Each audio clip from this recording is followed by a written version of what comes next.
بسم الله الرحمن الرحيم. السلام عليكم ورحمة الله وبركاته.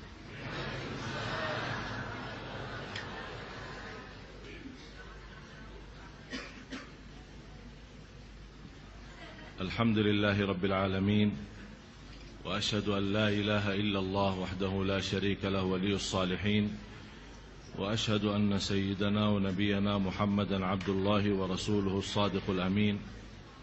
اللهم صل وسلم وبارك على سيدنا محمد وعلى آله وصحبه ومن تبعهم بإحسان إلى يوم الدين. سبحانك لا علم لنا إلا ما علمتنا إنك أنت العليم الحكيم. Maha suci Allah, saya tidak memiliki ilmu apa-apa, hanya saja apa yang diberikan oleh Allah subhanahu wa ta'ala. Segala sesuatu yang kita miliki sesungguhnya milik Allah.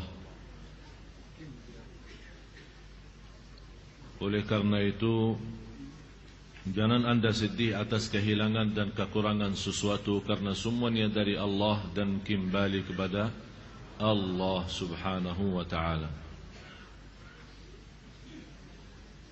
Para hadirin muslimin muslimat, mukminin mukminat yang dimuliakan Allah subhanahu wa ta'ala, mudah-mudahan di pagi hari ini kita senantiasa mendapatkan karunia dan taufik Allah subhanahu wa ta'ala.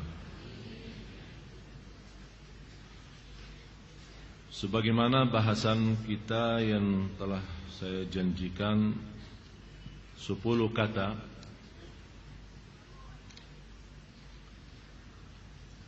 yang sangat-sangat negatif, yang merusakkan dan menghancurkan perasaan anak atau hati anak kita.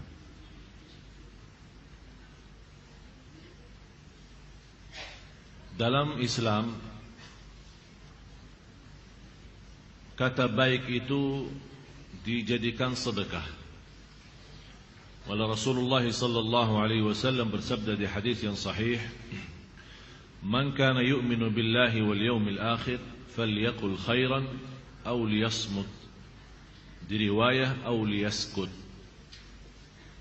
Barang siapa yang iman kepada Allah dan hari akhir, berkatalah yang baik atau diam. Berarti kita punya dua pilihan, berkata yang baik atau selain itu tidak boleh sama sekali. Jadi tidak boleh berkata kotor kemudian istighfar, tidak boleh. Karena asal kata selain kata baik tidak boleh, haram. Kecuali kalau orang sudah terlanjur tidak menjadi kebiasaan, terlanjur ucapkan kata-kata dalam kondisi emosi atau apa, segera ditutupi dengan istighfar.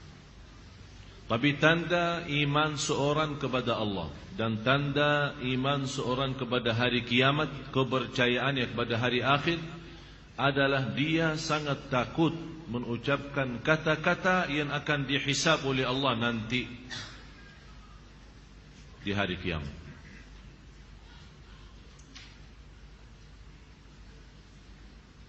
Ada seorang, supaya saya tunjukkan kepada Bapak Ibu saking bahaya lidah itu kalau kita tidak menjaga ucapan kita. Ini cerita terjadi sama seorang jamaah haji, kakak adik, laki-laki sama adiknya perempuan.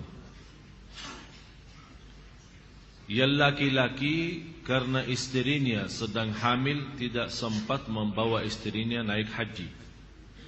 Akhirnya dia membawa adiknya yang perempuan.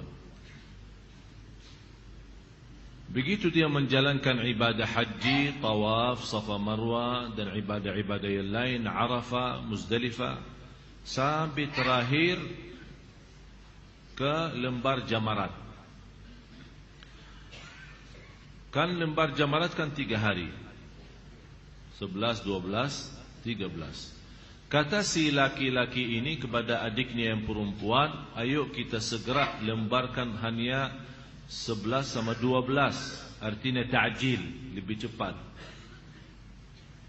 Supaya kita 12 bisa segera pulang. Soalnya saya rindu sama istri saya. Apa kata adiknya yang perempuan? Apa yang kamu rindukan sama dia? Pendek dan tidak cantik. Itu saja ucapannya. Si laki kakaknya berdiam, diam. Istrinya yang ada di negerinya melihat mimpi.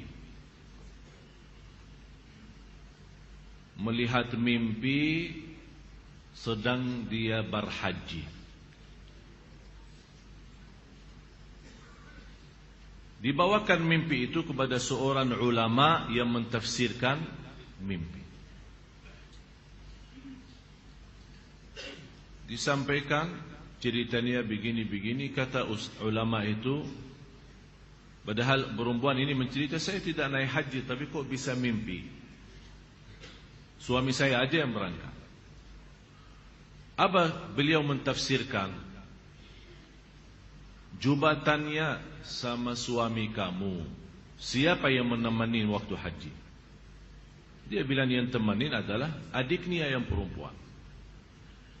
Kata beliau, ada sebuah kata yang telah diucapkan oleh adiknya yang perempuan, menakibahkan ibadah hajinya dihadiahkan untuk kamu.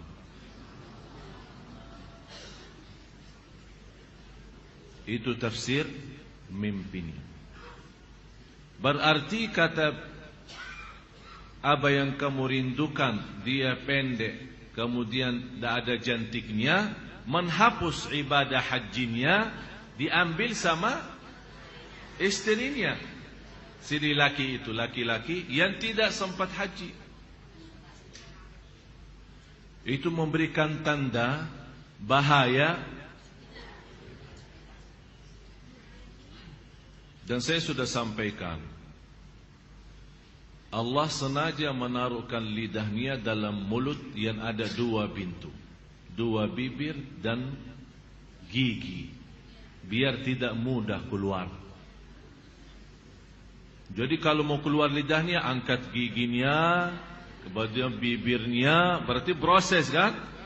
Tapi terlalu kita gampang, akhirnya kita tidak sadar. Kata Rasulullah, barang siapa yang menjaminkan ini, saya jamin dia masuk surga.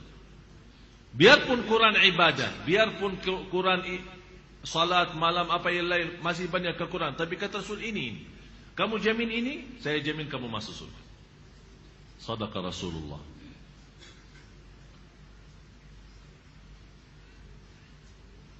Satu cerita terjadi sama Rasul sendiri dengan istrinya Siti Aisyah.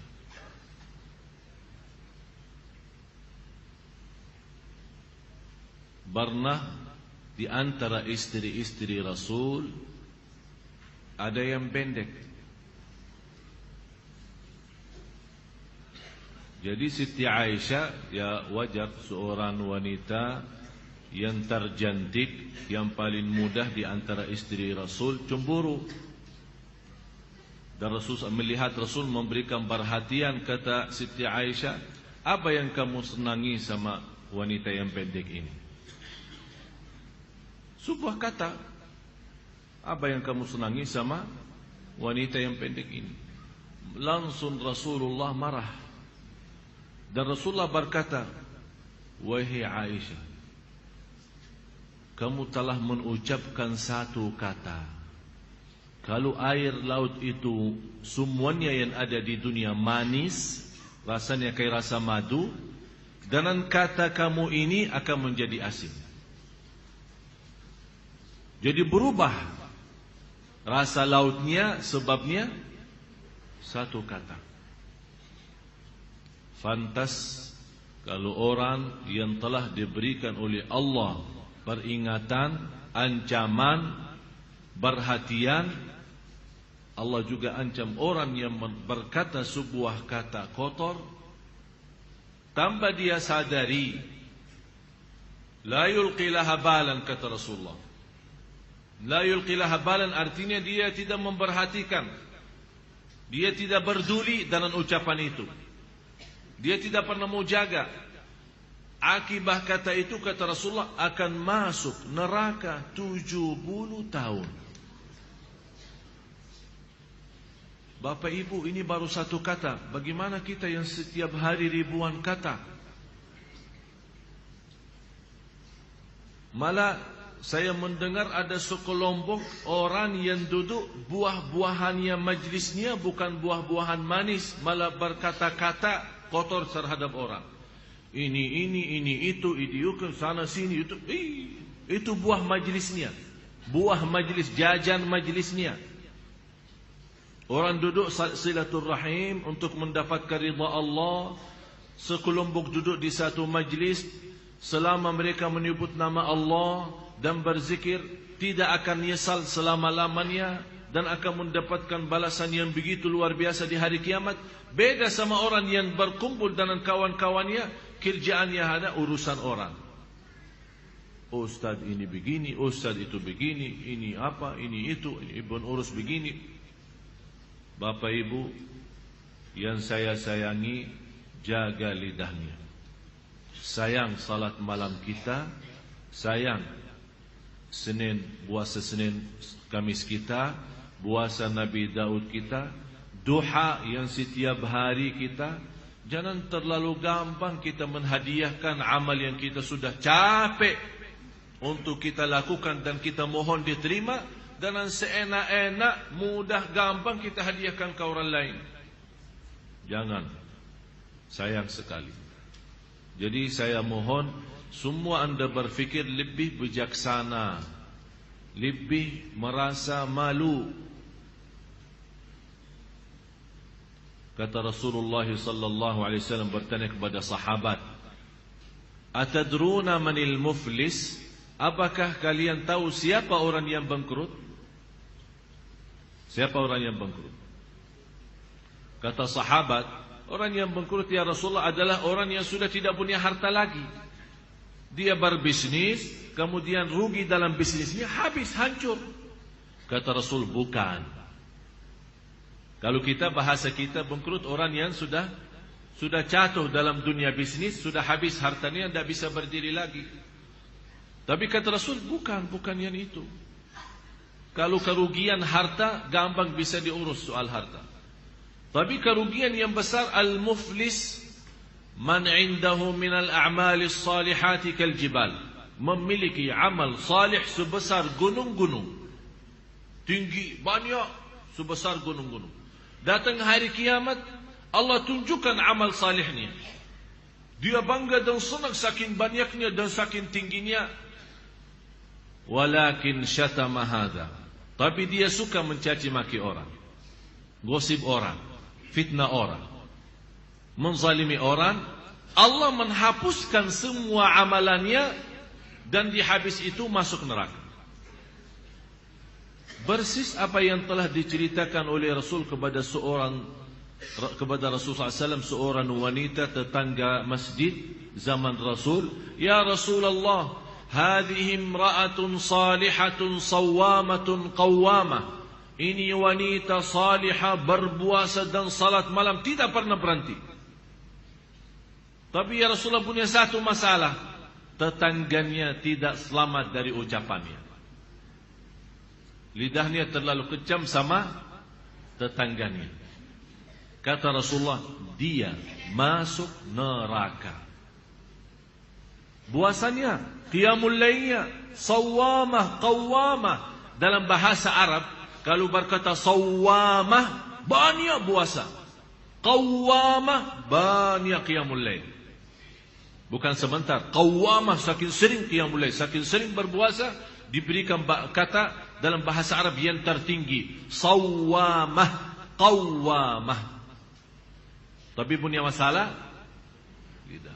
Kata Rasulullah, dia masuk neraka.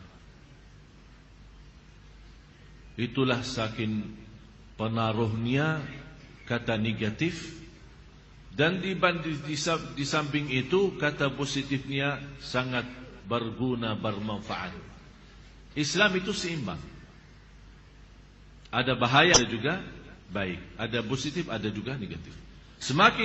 Sebagaimana ada ancaman bagi orang yang mengucapkan kata-kata yang bisa membawa masuk neraka, ada juga kabar gembira bagi orang yang mengucapkan kata yang baik.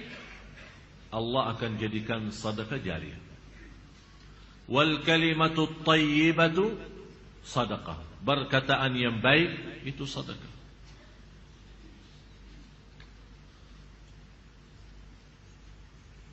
Kemarin majlis ta'lim di rumah dihadiri oleh beberapa jamaah. Lumayan banyak, lumayan.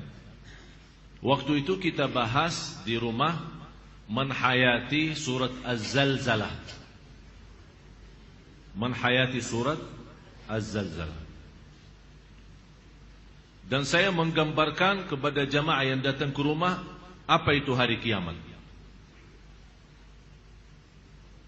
Sampai saya melihat sebagian besar dari jamaah yang datang malah menangis. Dan saya berkata, saya yakin Anda sesudah hari ini akan membaca Az-Zalzalah dan akan Anda rasakan apa itu Az-Zalzalah. Yang salah satu saya sampaikan, di antara poin yang nomor 1 dalam mulia akhlak kita, pura-pura tidak tahu, pura-pura bodoh. Maksud saya pura-pura tidak tahu, pura-pura bodoh. Kalau ada orang datang membawa fitnah kepada kita, caci maki, bawa fitnah orang, gosip orang, seolah-olah tidak dengar, bikin diri bodoh, pura-pura tidak tahu. Dia berbicara A, B, C. Oh, sekarang jam 12. Oh, jam 12. Saya nomor A, B, C, kok jawabannya kamu jam 12. Ya, pura-pura bodoh. Dan nyambung gitu. Jadi setiap dia bicara, kamu jawab apa gitu sana. Wih, makanannya enak. Kok makanannya enak? Saya tidak pernah tanya makanan. Oh maaf, dan nyambung kayaknya. Udah, pura-pura bodoh. Biar kita selamat. Memang perlu apa lagi sekarang? Perlu, bukan kalau bisa jadi bukan pura-pura bodoh, kalau beneran jadi bodoh. Biar kita selamat nanti di hadapan Allah, itu saja.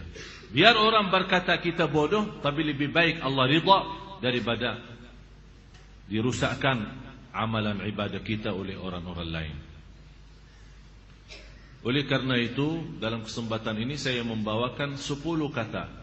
InsyaAllah ada positif, ada juga negatif. Tapi saya mulai dengan negatifnya. Khususnya sama anak kita. Karena dalam pendidikan sangat luar biasa perhatian Islam dalam pendidikan. Islam sangat memperhatikan pendidikan anak kita, sistem pendidikan anak kita, perhatian kepada anak kita. Karena ini semuanya pengaruh. Semuanya pengaruh. Ucapan kita, berlaku kita di hadapan anak kita. 10 kata yang merusakkan perasaan dan hati anak kita. Yang pertama, kita suka mencaci maki anak kita.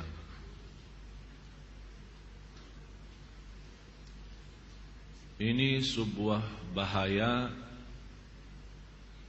apalagi kalau kita lagi emosi. Dan saya selalu sampaikan kepada jemaah, kalau lagi emosi, jauh daripada anak. Jauh. Jangan jadikan anak korban. Saya tidak enak membawa ucapannya karena kita di dalam masjid. Tapi ada banyak yang saya heran mengucapkan kata-kata yang saya malu sampaikan. Sama siapa? Sama anaknya sendiri. Kalau sama orang lain kita malu mengucapkan, apalagi sama anak kita.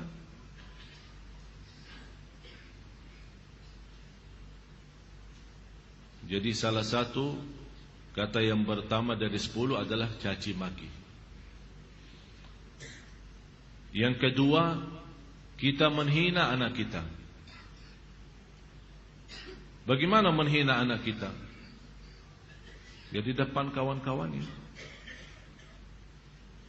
Kalau dia bersama kawan-kawannya di dalam kelas atau di sekolah, kita datang jemput atau hantar, tapi kita suka menghina anak kita di hadapan mereka.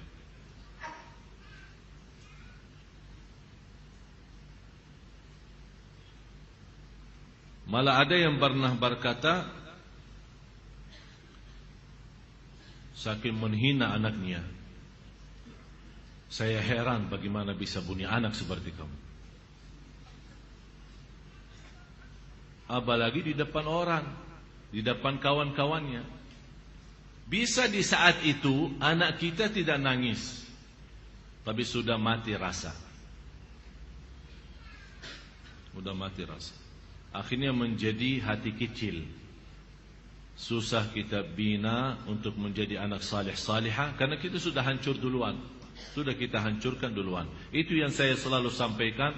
Itulah namanya durhaka orang tua kepada anak sebelum anak durhaka kepada orang tua. Atau kalau dia punya saudara banyak, jangan menghina. Kalau ada sebuah berlaku yang tidak bisa kita terima, kita bisa nasihatin dengan cara yang baik, bukan di depan orang. Karena itu namanya nasihah, bukan fadihah. Nasihah adalah mengingatkan dengan cara yang baik, tapi fadihah membukakan aibnya di hadapan orang. Alasannya, niat saya menasihatin.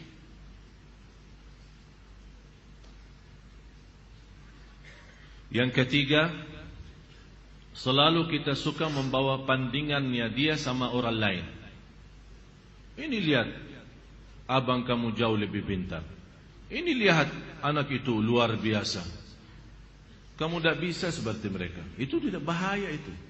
Ini mengakibatkan apa? Kecil hati. Yang kedua, benci sama orang itu. Akan menimbulkan rasa benci. Jadi akan selalu berlawan.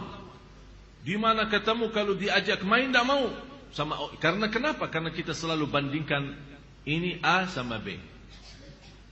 Apalagi kalau dia punya adik-adik yang lain. Coba adik kamu, abang kamu, kakak kamu, pintar bacaannya, pintar najinya, pintar salatnya. Kamu apa sih? Ini mohon maaf, ini bukan sering terjadi. Malah saya sendiri mendengar di hadapan saya, ibu yang membawa 3 anak, yang dinyakiti perasaannya 1.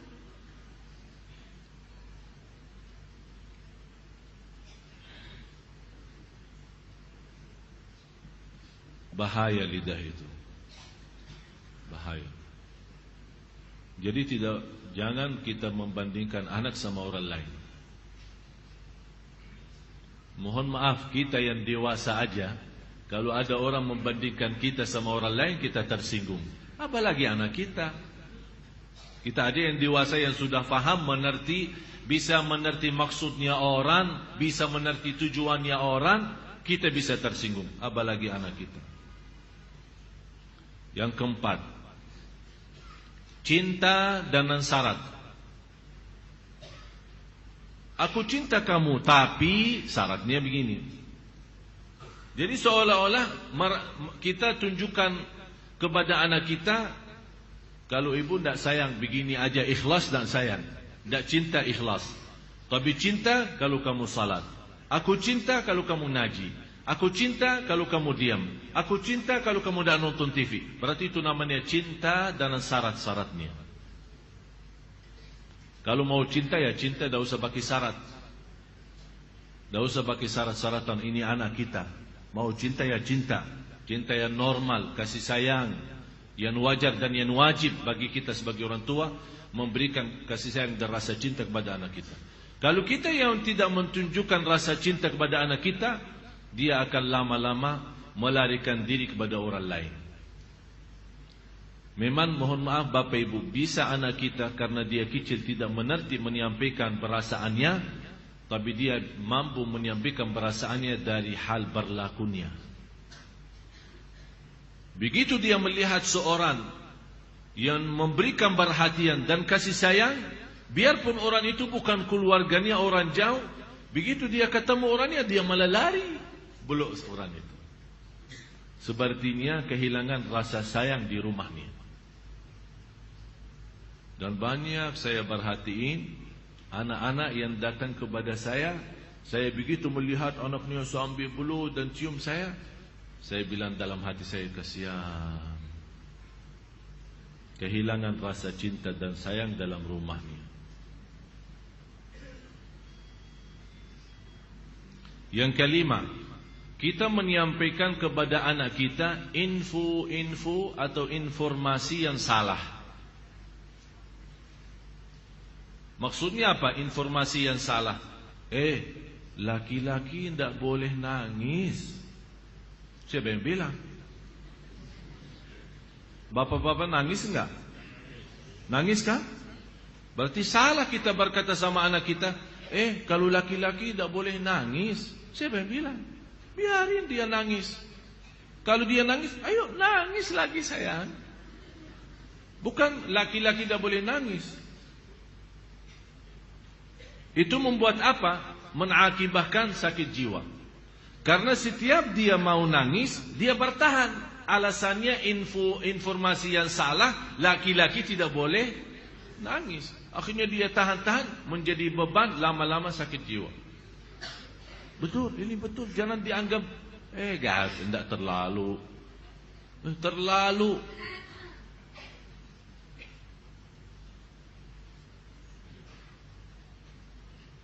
Yang keenam, ini yang lebih bahaya.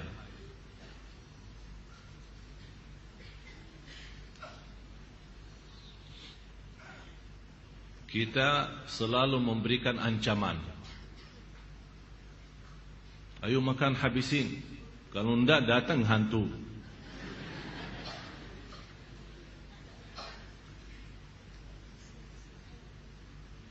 Mau tidur enggak? Kalau kamu tidak tidur, nanti datang hantu, temenin. Ini selalu kita, niat kita apa? Niat kita supaya dia cepat tidur, tapi mengakibatkan dalam perasaannya banyak hal yang tidak bagus. Padahal anak kita dari sisi psikologi jiwa dan akal, dari usia 2 tahun sampai 6 tahun dia mampu menguasai 7 bahasa. Ini bukan sembarangan. Ini ada orang keahlian psikologi akal dan jiwa membuktikan anak dari usia 2 tahun sampai 7 tahun, kalau diberikan perhatian sepenuhnya, dia mampu dari sisi psikologi akal dan jiwa mampu menguasai 7 bahasa. Bahasa kita, bahasa daerah, bahasa Arab, bahasa Inggris, terserah. 7 bahasa.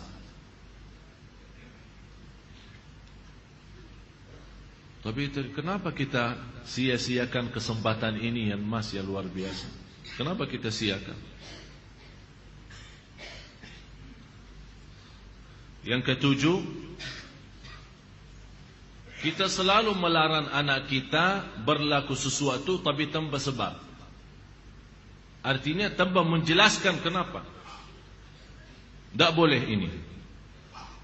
Dia minta sesuatu, tidak ada. Saya mau ke sana, tidak boleh. Saya tidak ada, diam sini. Jadi kita suka larang, tidak boleh, tidak ada, tidak bisa, tapi kita tambah menjelaskan sebabnya. Kalau Anda mau larang, tolong jelasin sebabnya. Tidak boleh nonton TV kalau sudah malam, karena nanti mengganggu matamu. Ini ada alasan kenapa kita larang. Kalau makan sampai habiskan makanannya, karena di dalam makanan ada barakah. Kita tidak tahu di barakahnya yang di mana.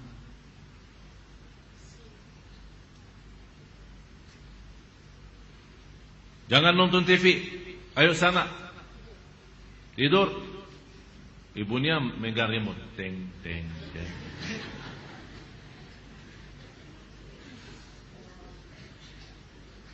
Anak kita bisa pendiam ya. Mungkin ada di antara anak ibu-ibu yang suka lawan. Tapi ada yang diam sudah masuk ke kamarnya. Tapi Allah Maha tahu perasaannya apa di saat itu.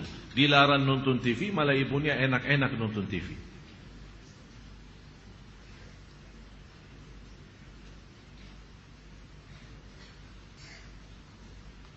Banyak hal Bapak Ibu yang perlu kita perbaiki. Banyak.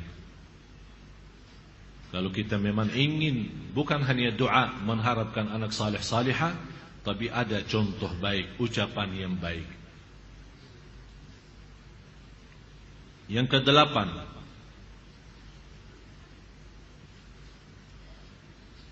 menghancurkan perasaan atau menghancurkan kepercayaan anak terhadap dirinya. Kamu bodoh selama-lamanya, tak bakal jadi pintar. Astagfirullahaladzim. Ada orang sejahat itu. Jadi walaupun dia sudah ada niat untuk berikhtiar, berusaha, kita sudah habis-habisan, tak ada. Memang kamu diciptakan oleh Allah bodoh seperti ini. Saya nyesal punya anak seperti kamu. Saya benci hari kelahiran kamu. Bapak Ibu, saya mengucapkan ini bukan dari saya. Saya punya telinga mendengar apa yang kata orang. Masa saya benci hari kelahiranku, hari kelahiran kamu? Jadi seolah-olah mengikatkan hari kelahiran anak kita hari misal Sabtu. Jadi saya benci Sabtu gara-gara kamu.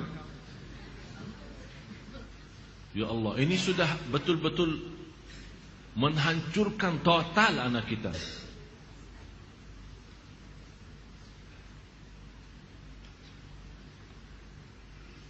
Saya sampaikan terima kasih kepada semua yang telah mengucapkan kepada saya selamat hari ulang tahun saya. Terima kasih. Saya senang melihat banyak SMS, WhatsApp, BB.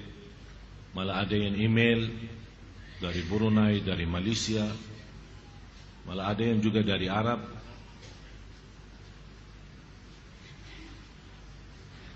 Sebenarnya saya senang dengan perhatian jamaah, tapi di samping itu saya juga sedih. Kenapa saya sedih? Karena saya sadar satu hal.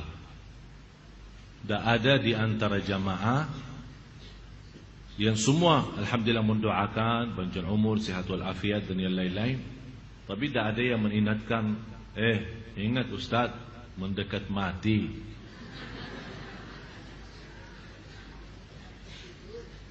Dan saya merasa, ya Allah, apakah saya bisa punya kesempatan seperti ini? Begitu orang menyampaikan ribuan ucapan selamat hari ulang tahunnya, apakah saya bisa mendapatkan kesempatan pas saya meninggal dunia, bisa ada di antara jamaah yang bisa kirimkan doa supaya saya selamat di sana? Kalau di sini menurut saya selamat di dunia tidak terlalu bermasalah bagi saya. Tapi yang lebih utama selamat di kubur sama di akhirat. Biar kita susah di dunia tidak selamat, itu urusan. Karena dunia ini kan ada ujungnya, ada akhirnya, tidak mungkin selama-lamanya. Tapi yang bahaya itu ini, kubur sama. Mudah-mudahan kita semua selamat. Jadi saat Anda diucapkan sama keluarga, kawan-kawan, selamat hari ulang tahun, mudah-mudahan panjang umur, Anda ambil positifnya dan Anda ingat diri sendiri mendekati mati. Berarti kalau jarak kita ke rumah yang baru dulu jauh, sekarang semakin dekat. Saya tidak tahu yang tersisa berapa. 1 hari, 2 hari, saya tidak tahu. Yang ke-9, kita berdoa terhadap anak kita, doa yang buruk. saking kesal perasaan kita sama anak kita, dan dia keluar dari rumah tanpa minta izin dan ridha kita, langsung kita, mudah-mudahan kamu celaka. Rasulullah sallallahu alaihi wasallam melarang orang tua mendoakan anaknya buruk. Kalau terjadi diijabah doanya akan menyesal, kata Rasulullah. Biarpun ibunya, biarpun bapaknya betul-betul sakit hati sama anak, begitu dia mendoakan celaka, terjadi kecelakaan itu, pasti dia menyesal dan sedih, bisa nangis, dan bisa tidak memaafkan dirinya terhadap apa yang telah dia ucapkan. Kalau anda tidak mampu saking sakit hati sama anak kita, tidak bisa mendoakan baik, kembali lagi, lebih baik diam. Kalau tidak bisa berdoa baik, lebih baik diam. Tapi bahaya, jangan mendoakan anaknya celaka. Salah satu kawan saya yang pernah saya ceritakan, yang punya 3 impian, 3 harapan, ingin kembali sehat, karena dia sekarang sakit lumpuh dari umur usia 18 sampai sekarang hampir 40-an. Dari umur 18 tahun, sekarang 40-an, sampai sekarang dia dalam kondisi lumpuh total, tidak bisa bergerak sama sekali, masih bisa berbicara saja.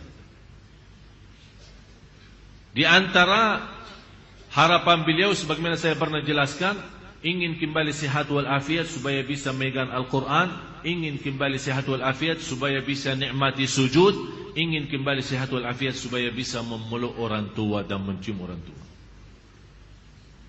Akibat sakitnya dia sampai dari sekian tahun, dari sejak 18 tahun umurnya sampai sekarang 40, sebabnya dia terjadi begini adalah doa orang tuanya.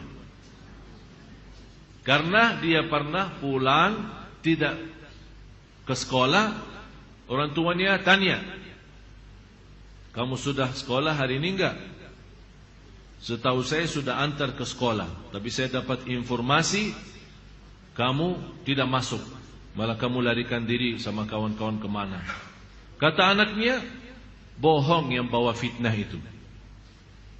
Saya sudah ke sekolah. Ya namanya anak-anak mau larikan diri dari tanggung jawab orang tuanya, dia bohong. Lebih baik berbohong, katanya. Apa kata ayahnya? Kalau kamu bohong, mudah-mudahan celaka hari ini. Pergi sama kawan-kawan, ini cerita sendiri dia menceritakan. Pergi sama kawan-kawannya kepada satu tempat hiburan yang ada kolam renang. Kemudian dia naik sebuah tempat tembok yang agak lumayan tinggi. Kemudian mau loncat ke dalam kolam itu. Begitu dia loncat, kepalanya kena. Padahal lantai bawah terlalu dalam, tapi bisa kena. Kepalanya terputus salah satu saraf di bagian lehernya, mengakibatkan lumpuh total, tidak bisa bergerak sama sekali. Orang tuanya menyesal karena telah mendoakan seperti itu. Tapi kata anaknya, bagi saya nikmat besar doa kecelakaan ayah saya. Kenapa? Karena dengan doa dalam kondisi ini baru saya bisa kenal Allah lebih dalam, dan alhamdulillah beliau sudah menghafal Al-Quran 30 juz. Dalam kondisi itu tidak pernah berhenti salat malam. Dan Masya Allah setiap di sana sini, dari masjid ke masjid, memberikan ceramah. Dibawakan dalam kursi roda yang tidak bisa duduk. Dia dibuatkan kursi roda khusus, miliknya kayak milik tempat tidur, karena dia tidak bisa duduk, tapi masih bisa berceramah. Saya kemarin berusaha untuk mengundang beliau datang kemari, tapi masih kita harap mudah-mudahan bisa. Dan kemarin beliau mengundang saya acara pernikahannya. Subhanallah, ibu saya menceritakan Istrinya cantik luar biasa. Sambil orang bertanya sama istrinya, apa yang kamu harapkan sama seorang seperti ini keadaannya? Dia berkata, saya harap masuk surga lewat si Abdullah ini. Jadi saya tidak harap apa-apa, tapi saya harap bantu dia seikhlas-ikhlasnya. Saya yang akan bersihkan, saya yang akan rapikan, saya akan bagi bajunya sama semua. Karena saya harap lewat dia masuk surga.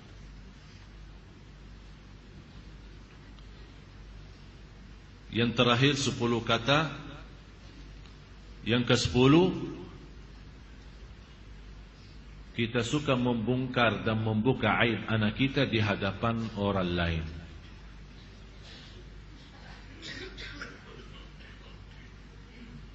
Ini anakku dah ada malunya, kalau tidur suka kencing di atas tempat tidurnya. Suka buang air di tempat tidur. Capek aku setiap hari bersihin tempat tidurnya karena bekas kencingnya. Ini kan dicerita sama kawan-kawannya di sekolah. Apa yang akan terjadi? Kawan-kawannya apa? Senang atau gimana? Kesempatan kan? Setiap dia tanya,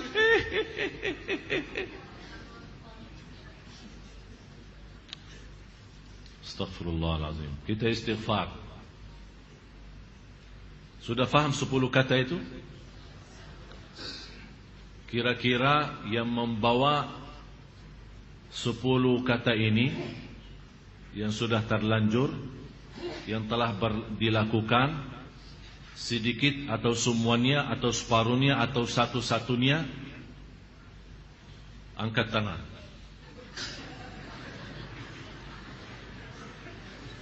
Banyak juga ya. Kalau bapak-bapak,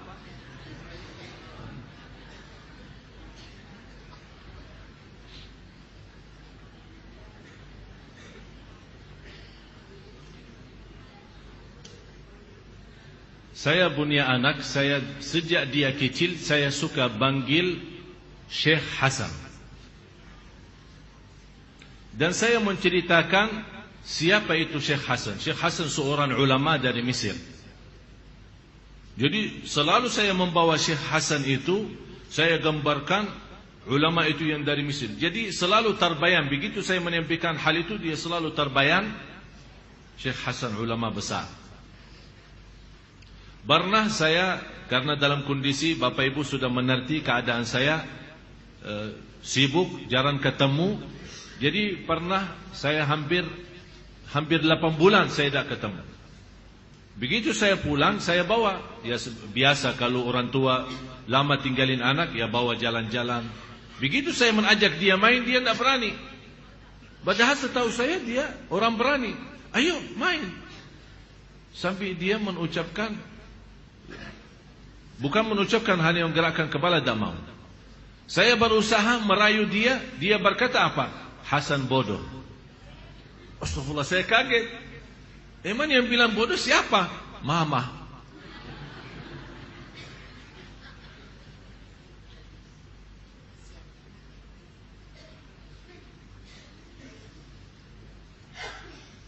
Subhanallah, bahaya.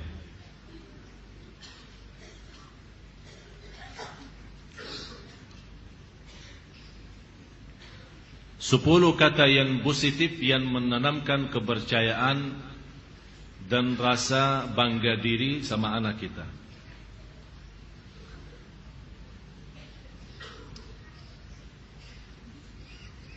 Yang pertama, aku sangat cinta kamu.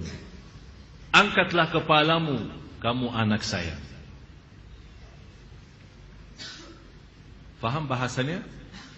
Ngerti kan? Bagaimana caranya Anda menyampaikannya terserah. Saya cinta sama kamu, tidak usah pakai syarat-syarat. Bebaskan, saya cinta sama kamu. Angkatlah kepala kamu, karena kamu anakku. Yang kedua, saya bangga dan bahagia punya anak seperti kamu. Ini satu kata yang saya selalu suka ucapkan sama anak saya. Sambil lama-lama beliau menjawab, saya juga bangga punya ayah seperti Syekh Ali.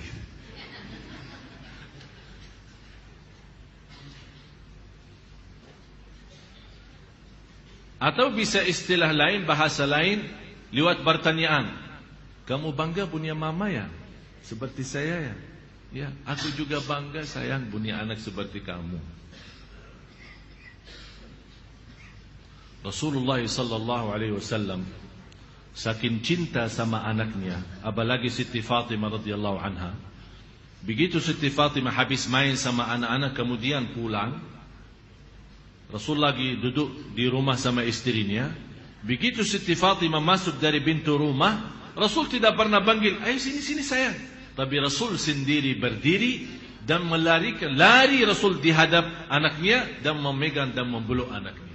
Begitu cara Rasulullah membagikan rasa cinta.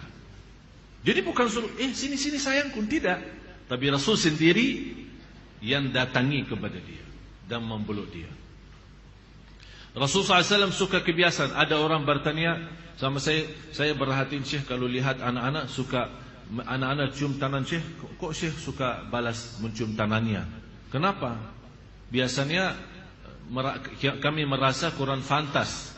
Cukup anak aja yang cium, jangan Syekh yang balas mencium. Apa yang saya lakukan? Bukan saya melakukan riya, bukan saya melakukan karena mau tunjukkan apa, tapi saya berusaha mengikuti Rasul sallallahu alaihi wasallam. Karena Rasul melihat beberapa anak-anak, seorang laki-laki punya anak 11. Dia membawa anaknya, kemudian dia melihat Rasul bersama anak-anak lagi main. Rasul main sama anak-anak. Kemudian di antara anak seperti ini ada yang jatuh, Rasul membeluk dan mencium. Orang Badui, biasanya orang Badui dikenal sebagai mereka orang kasar ya. Karena orang badan basir, jadi tangannya pun kasar. Dia lihat Rasul mencium anak itu, anak Badui itu heran. Rasul emang suka cium anak ya? Kata Rasul, ya saya suka cium anak. Kata orang itu, saya punya anak 11, tidak pernah satu-satunya saya cium. Apa kata Rasulullah? Apa yang saya bisa lakukan kalau Allah mencabut rahmah dari hatimu? Apa yang saya bisa lakukan kalau Allah mencabut rahmah dari hatimu? Berarti tanda rahmat Allah, kita cium anak kita itu menjadi tanda rahmat Allah yang Allah simpankan dalam hati kita.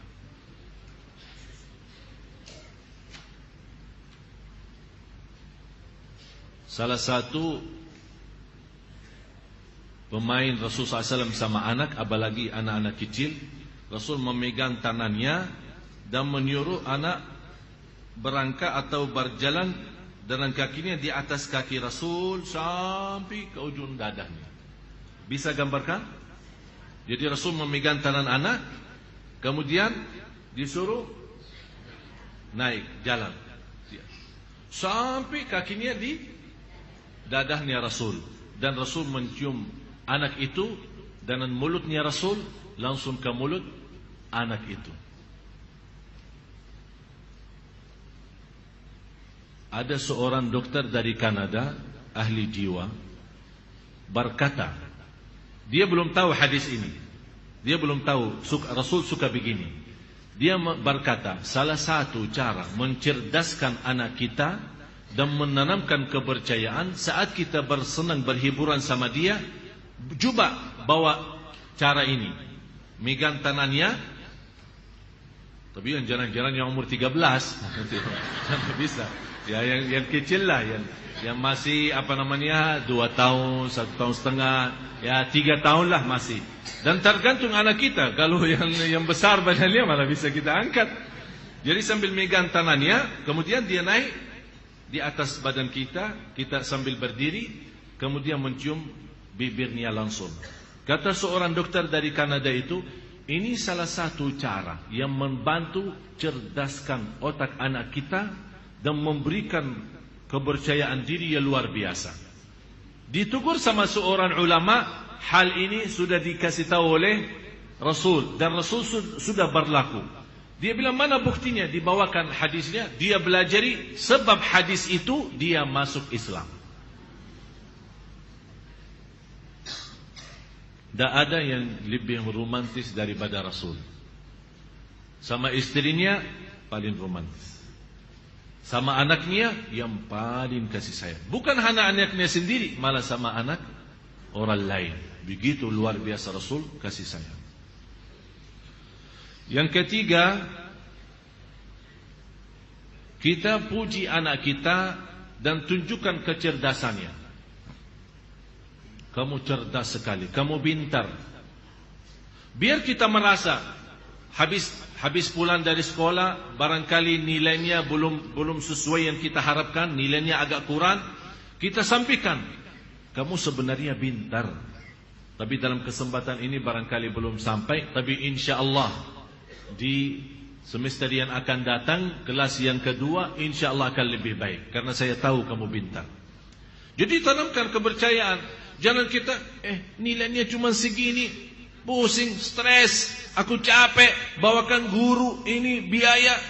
Apa yang akan terjadi? Akan menjadi lebih rendah daripada yang kita harapkan. Yang keempat, kamu cantik, kamu manis, kamu gagah, dan saya suka mendengar suara kamu. Ini kata khusus, kata ini saya punya guru namanya Syekh Sayyid Lashin, baru meninggal dunia. Punya anak hafal Al-Quran dalam usia 5 tahun.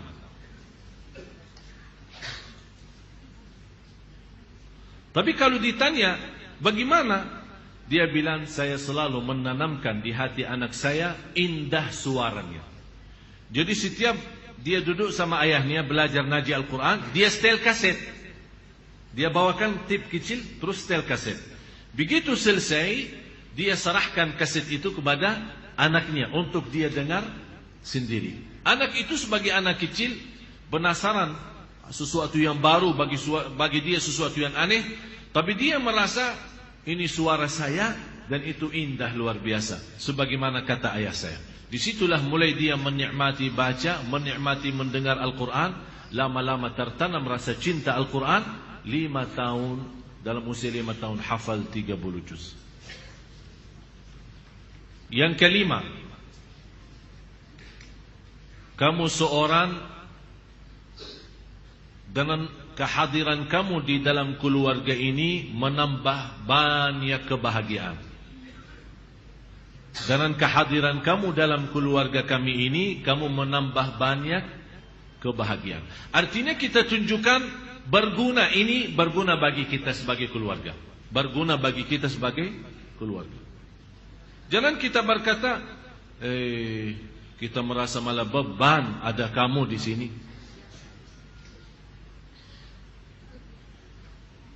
Yang keenam, kamu anak hebat dan kehebatanmu tidak ada batasnya. Dan saya kemarin di Makassar, saya tunjukkan kehebatan anak Makassar atau anak orang Indonesia umumnya. Karena kemarin saya minta sama seorang anak di Makassar, waktu kita sama-sama ke sana, acara Masya Allah dihadiri banyak jamaah. Saya minta sama seorang anak, coba siapa yang bisa sebutkan nama surah juz 30. Juz 30 dari An-Naba sampai An-Nas. Ada seorang satu-satunya, padahal anak waktu itu banyak sekali, tapi satu-satunya dia yang maju, beranikan diri, datang dan naik punggung dan kemudian dia membaca. Tapi Masya Allah baca dengan lancar. Ada di waktu acara itu ada, saya bilang kalau bisa mengucapkan dan menyampaikan nama-nama surah, saya akan kasih hadiah 50.000. Datang anak itu. Menurut saya seorang anak Indonesia, mohon maaf Bapak Ibu, umumnya anak-anak kita suka malu. Apalagi kalau di depan banyak orang suruh maju, mana bisa. Kita kadang-kadang mau maksa-maksa aja sudah tidak bisa. Tapi ini bisa maju sendiri dengan tawaran, biarpun dengan tawaran 50, tidak apa-apa. Tidak usah kita berkata harus dia belajar ngaji ikhlas. Tidak usah bagi uang. Anak kita mana bisa tahu ikhlas? Ikhlas itu uang. Bagi anak kita ikhlas itu uang. Jadi salah satu metode untuk anak kita cinta dan mudah hafal Al-Quran, kita selalu memberikan balasan, hadiah. Apa itu sepeda, apa itu uang, apa itu jalan-jalan. Tapi jangan hafal Quran ikhlas karena Allah. Qul inna salati wa nusuki wa mahyaya wa mamati lillahi rabbil alamin. Jangan macam-macam riak. Anaknya umur berapa? 4 tahun. Ini diceramahin lah gitu. Ini buat kita. Inna salati wa nusuki. Ini buat. Tidak salah kalau Anda membagikan hadiah buat anak kita demi dia hafal Al-Quran. Saya sama anak saya buat satu lembar yang saya di situ isi salat subuh berjamaah, salat zuhur berjamaah, asar berjamaah, sunnah qabliyah ba'diyah, salat duha, kemudian baca Al-Quran setiap hari 1 halaman. Bukan ada beberapa poin. Cium tangan orang tua, cium tangan kakek neneknya, setiap masuk rumah mengucapkan salam, keluar rumah membaca bismillah tawakkaltu 'ala Allah la haula wa quwwata illa billah. Dan saya serahkan kertas itu kepada anak saya. San, kamu nilai sendiri. Kalau kamu salat, cek isi sendiri. Kalau tidak salat, isi sendiri. Daripada saya minta sama ibunya kontrol kalau dia salat, ibunya yang isi, ya bisa berbohong. Tapi kalau kita suruh anak kita sendiri yang isi, anak kita bisa berbohong sama orang tuanya, tapi tidak akan mungkin bohong sama dirinya sendiri. Oleh karena itu kasih aja dia yang sendiri, yang nilai dirinya sendiri. Dan begitu dia akhir bulan atau akhir minggu mendapatkan nilai tertentu, kita kasih hadiah. Dan jangan dihisab dan diancam, dimarahi. Kalau seandainya sekali-kali salat subuh ketiduran, kita marah. Di sini 0 ya, tidak bangun subuh ya.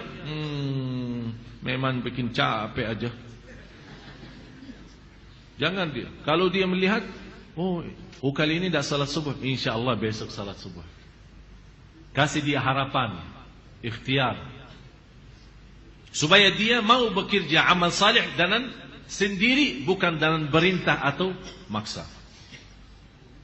Yang ketujuh, kita selalu membawa anak kita terlibat dalam masywarah keluarga. Saya tidak pernah mengambil keputusan berdua sama istri. Mau keluar kota, mau bawa istri, saya panggil Hasan, ayo duduk, kita lagi rapat, ada meeting. Dari umur dan usia dia masih 4 tahun. Kali ini kita mau berangkat, tapi Hasan tidak ikut.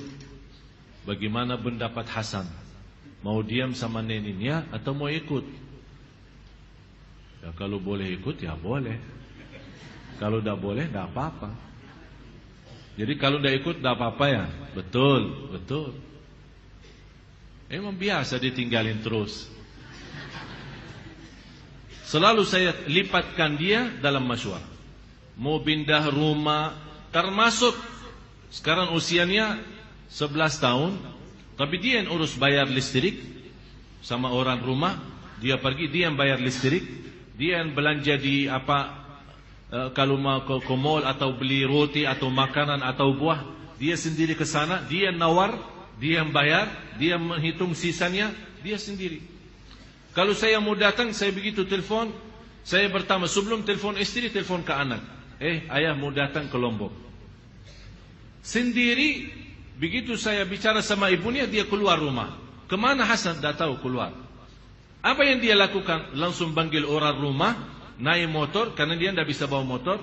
Naik motor sama orang rumah, ayah saya mau datang, saya mau beli roti. Karena ayah saya kalau subuh, pagi-pagi suka makan roti.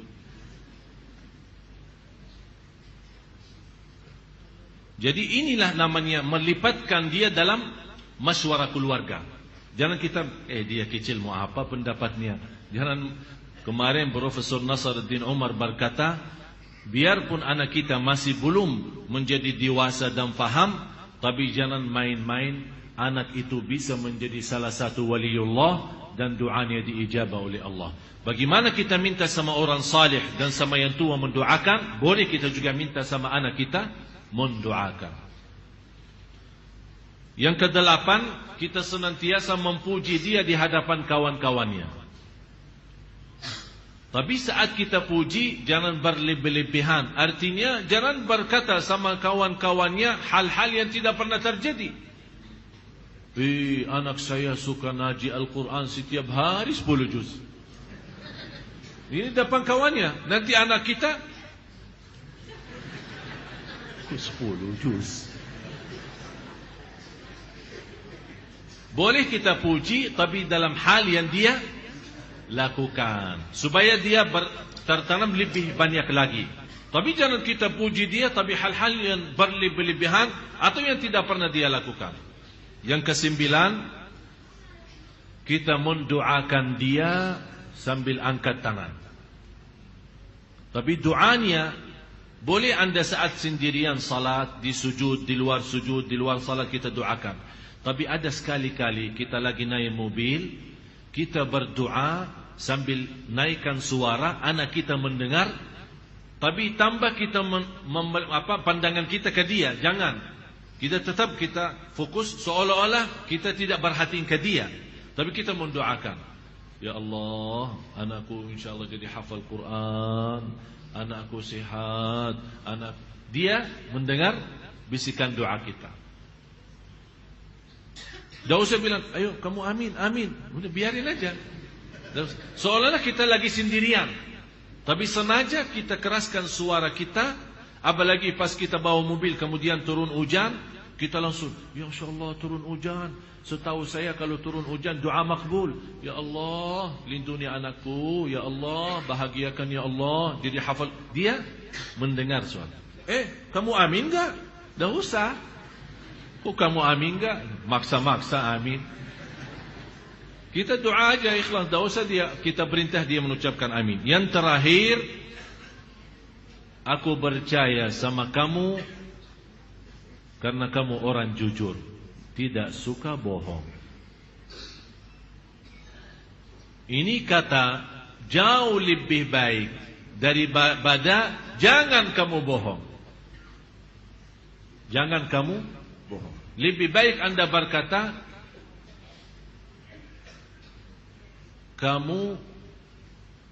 aku percaya sama kamu karena orang jujur. Kamu suka jujur.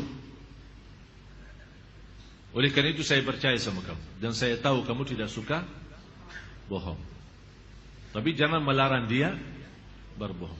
Dengan cara seperti ini akan selalu membuat dia berfikir sebelum menyampaikan satu cerita kepada orang tua. Kalau dia tahu cerita ini tidak benar, dia tidak bakal sampaikan. Kalau dia tahu sudah betul-betul jujur, baru dia akan sampaikan. Mudah-mudahan 10 kata yang positif dan negatif kita sama-sama memahaminya dan mempelajarinya. Mudah-mudahan Bapak Ibu bisa mendapatkan manfaat. Mudah-mudahan kita mampu mengamalkan demi anak dan cucu kita menjadi insya-Allah anak salih salihah, cucu salih salihah, penghafal Al-Quran, senantiasa dalam lindungan Allah Subhanahu wa ta'ala. Sebelum saya tutup, saya minta semua, ini hari ulang tahun saya. Saya tidak minta hadiah buat saya. Tapi saya yakin, sebagaimana saya bangga dan rasa cinta saya sama Bapak Ibu, saya yakin. Dan tidak ada sedikit pun keraguan, Bapak Ibu juga sayang dan cinta sama saya. Betul tidak? Alhamdulillah. Saya minta sekarang bukti cintaan Bapak Ibu kepada saya. Apalagi hari ulang tahun saya. Saya mau hadiahkan hari ulang tahun saya untuk keluarga korban banjir. Yang ke-37. Masih muda ya? Masih berlaku ya? Jadi saya mohon semua, saya tidak tahu mutar, ini sekarang saya minta semua yang hadir, semua tanpa kecuali, semua yang hadir, hadiah hari ulang tahun saya dari Bapak Ibu, kita sama-sama membagikan sedekah kita untuk keluarga yang korban dari banjir. Dan harus ingat satu, Rasulullah sallallahu alaihi wasallam bersabda, "Man naffasa an mu'minin kurbah min kurabid dunya, naffasallahu anhu kurbatan min kurabil akhirah." Barang siapa yang menghilangkan perasaan kesusahan sama seorang susah, akan Allah jauhkan dari segala bahaya di hari kiamat. Coba bayangkan Bapak Ibu bagaimana guna kita membantu perasaan mereka. Biarpun bantuan kita barangkali tidak bisa merubah banyak hal, tapi bisa membantu walaupun sedikit, menenangkan perasaan hati mereka. InsyaAllah akan Allah bantu kita nanti di hari kiamat, menjauhkan dari segala musibah, bala dan segala bahaya di hari kiamat. Mudah-mudahan, tolong panitia, kalau yang di depan Bapak Ibu, ini tolong sejadah saya. Bu, sejadah, ini surban saya. Tolong dibuka surban. Hah? Gak apa-apa, gak apa-apa. Tolong ibu bantu 2 kali. Yang sudah lalu dah usah dibahas. Sekarang saya minta langsung. Yang sudah lalu dah usah dibahas. Saya minta semua ikhlas, lebih baik banyak ikhlas daripada sedikit tidak ikhlas. Dan ini saya menerima semua dari Bapak Ibu sebagai hadiah hari ulang tahun saya, menjadi sangat berharga bagi saya, menjadi hadiah juga atas nama kita semua Jamaah Masjid Agung Sunda Kelapa untuk keluarga korban banjir. Mudah-mudahan kita mampu menghilangkan kesusahan mereka. Allah juga akan mengangkat segala kesusahan yang kita hadapi di dunia maupun di akhirat. Amin ya rabbal alamin. Akhirul kalam, mudah-mudahan bisa bermanfaat. Akhirul kalam, billahi taufiq wal hidayah. Kurang lebihnya mohon maaf. Wabillahi taufiq wal hidayah. Subhanakallahumma wa bihamdik, ashhadu an la ilaha illa anta, astaghfiruka wa atubu ilaik. Wassalamualaikum warahmatullahi wabarakatuh.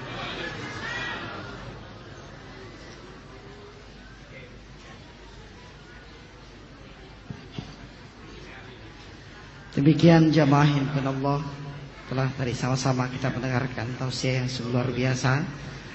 Semoga apa yang sudah disampaikan bermanfaat untuk kita semua. Dan selanjutnya sebagai penutup, marilah sama-sama kita akhiri dan kita tutup majelis kita dengan sama-sama membaca Alhamdulillah, Alhamdulillahirabbil alamin. Dan sebelumnya kami informasikan dan kami mohon maaf kepada jamaah sekalian bahwa yang 3 anak yang telah pernah kami informasikan akan datang ke Masjid Agung Sunda Kelapa, kami mohon maaf karena masih ada acara yang tidak bisa diundur. Untuk itu kami mohon maaf atas keterlambatan dan mungkin tidak bisa datang pada kesempatan hari ini karena acara yang begitu padat yang dilangsungkan oleh 3 anak kecil itu. Begitu kami mohon maaf yang sebesar-besarnya sekali lagi kepada jamaah Masjid Agung Sunda Kelapa untuk 3 anak kecil itu yang telah kami informasikan untuk hari ini tidak bisa hadir karena padatnya acara yang sudah dilaksanakan oleh 3 anak tersebut. Demikian informasi terakhir yang dapat kami sampaikan. Wabillahi taufiq wal hidayah. Assalamualaikum warahmatullahi wabarakatuh.